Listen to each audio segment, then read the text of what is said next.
here from Thailand, Thailand. I'm here in Sam Roi Yot. I've come down here for just the night. This is one of the videos I'm doing about places you can go to which are just outside of Hua Hin if you want to come away for a weekend or just a night even. It's only about a 30-minute drive south of Hua Hin, maybe about a 3-hour drive out of Bangkok if you're coming from Bangkok. I booked here on booking.com because it's the cheapest. Well, not the cheapest, there were cheaper places but they didn't look too good. This place is only costing me 890 baht a night. Quite a nice little place. It's got its own restaurant, as you can see there. I've just checked in the room and the rooms are okay. I'll give you a walk up there now. I'll give you a little look at the room so you can see what you get for your 890 baht. No swimming pool here, which is a bit of a shame. I like a swimming pool, but sea is just over there. A little bit rough today, the sea. Weather hasn't been too good here. Quite a lot of rain in the Hua Hin area, but I'll take you through and you can have a little look at the room. Got some nice gardens here. They're just picking up all the leaves. Must have been a bit of a storm last night, I think. Got a little pond, some nice big fish in there. You can't see them very well, the water is not very clear. Nice little area there if you want to get some takeaway food and sit. And here's the room. The rooms aren't that good, but I knew that from the photos on booking.com anyway. But nice little outside sitting area here. The rooms remind me of Fawlty Towers, actually. The British comedy show about hotelier Basil Fawlty, but the rooms look a little bit like the rooms used to look in his hotel, but that was around about 40-50 years ago, I suppose. So very dated but clean, and that's what I look for, as long as it's clean. It doesn't have to be ultra modern. I don't spend a lot of time in the hotels. I normally try to get out and about. Let's have a quick look in here. Nice big bathroom. Yeah, same again, a little bit dated. All these tiles, but I suppose you get what you pay for, and I'm not paying a lot for this place. I'm only paying 890 baht. So here's another one of these shrines that I was telling you about, that they put in shopping centres, hotels, private homes and condos, restaurants, all over the place you find them. They're just there. They're built, and every day they come and change the water and put food there for Buddha as a show of respect, and also the main reason is to hopefully get some customers.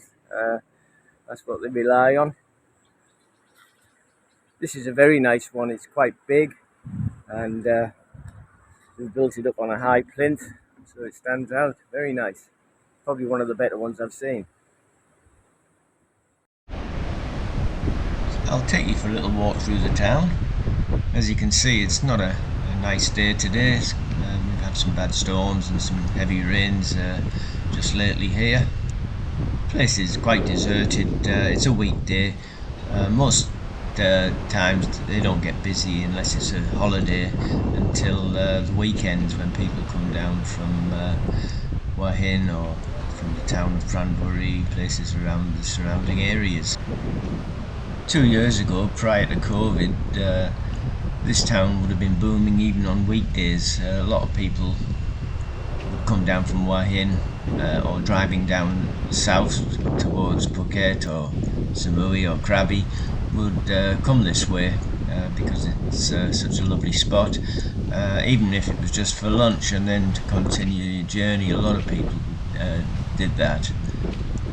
The high season starts in about 2 or 3 weeks time, mid-November, goes through till February, March time, and I think a lot of these places have reopened and are hoping that tourists will start returning now that Thailand's lifted the restrictions on entering the country.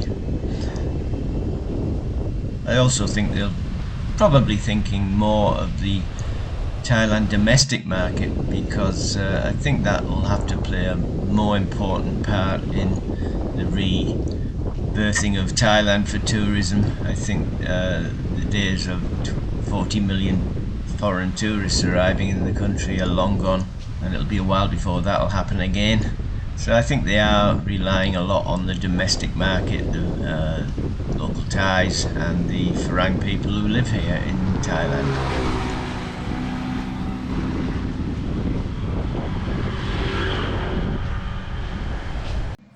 This is an all too common sight when you go to tourist areas around Thailand now. Abandoned hotels, restaurants, bars. Unfortunately, it's a sign of the times due to COVID. This one's called the Anchana, and I'm sure it was a beautiful hotel 2 years ago, but unfortunately they've had to go out of business, couldn't afford to keep it going. Hopefully they'll be able to resurrect it and open it again one day. That's if they have the money. That's the problem. If you haven't earned anything in 2 years, it's pretty hard to put money into it again. There's another place opposite here. Looks like it's derelict. No one's staying there either. It's very sad to see. So many people have lost their livelihoods because of COVID. So I'm going to sit down and order some lunch. I'm going to sit across there. Hopefully the rain will hold off until I've finished eating.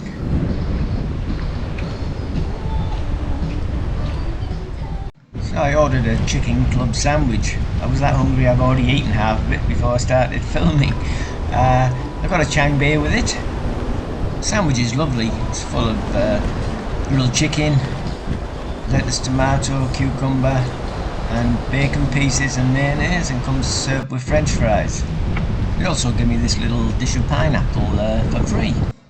The sandwich was 140 baht and the large chang was 90 baht. The name Sam Roi Yot translates to the mountain with 300 peaks, and it refers to a series of limestone cliffs that surround the town. One of the main attractions of the area is the Phraya Nakhon cave, which we're visiting now. It's an iconic royal pavilion, sort of temple-like inside a cave where you have to climb up a high mountain. Not for the faint-hearted, but well worth it when you get to the top and enter the cave. The cave's only about a 15-minute drive from Sam Roi Yot, and it's accessible by boat, about a 5-minute boat ride just around the headland there.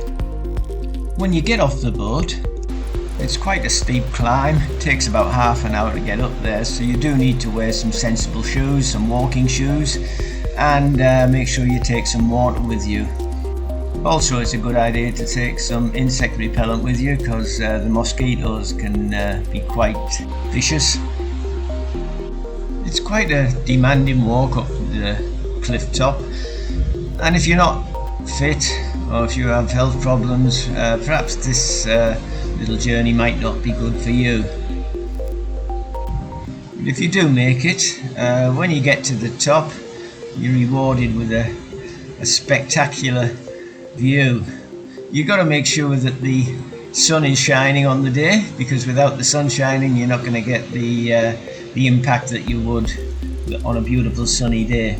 You're also best to get here around about mid-morning, around about 11 or 12 o'clock on a morning, which is when the sun is overhead for the opening in the cliff, and where it lights up the whole of the inside of the temple.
Oh, I can see the top now. We're just about there. I tell you what, it's very hard going. Definitely not for the faint-hearted. It says the climb's 500 meters, but it feels like 5 kilometers or even longer. It's taken me about 50 minutes to get up here, but I have had to stop quite a few times to get my breath back. So if you've got a bad heart, bad legs, bad back, or you're infirm, you get shortness of breath easily, please don't come up here. It's just not worth the effort. There's many more accessible places within the national park that you can see. You don't have to do this if you're not up to it. I can see the top there now, thank God. Be there in a few seconds, and I hope the walk and the climb is going to be worth it for the view that we see. Certainly is a magnificent view, well worth the climb if you can do it. There's no shade up here and there's nowhere to sit, it's just this little area here. But yeah, certainly a magnificent view. So that ends my little trip to Sam Roi Yot. Very nice place to come to relax if you want to get out of Bangkok or out of Hua Hin or wherever you are, or driving down south and you want to stop over for a night. Well worth a look. If you haven't already done so, please push the subscribe button. If you're thinking of retiring or living in Thailand, please take a look at my book, The Thailand Handbook, the first 6 months. You'll find it on Amazon. It's crammed full of information to help you tiptoe over the logistics of making Thailand your home in retirement. Thanks a lot for watching my channel. So until next time, stay safe, keep smiling, and I'll see you in the next video. Cheers for now.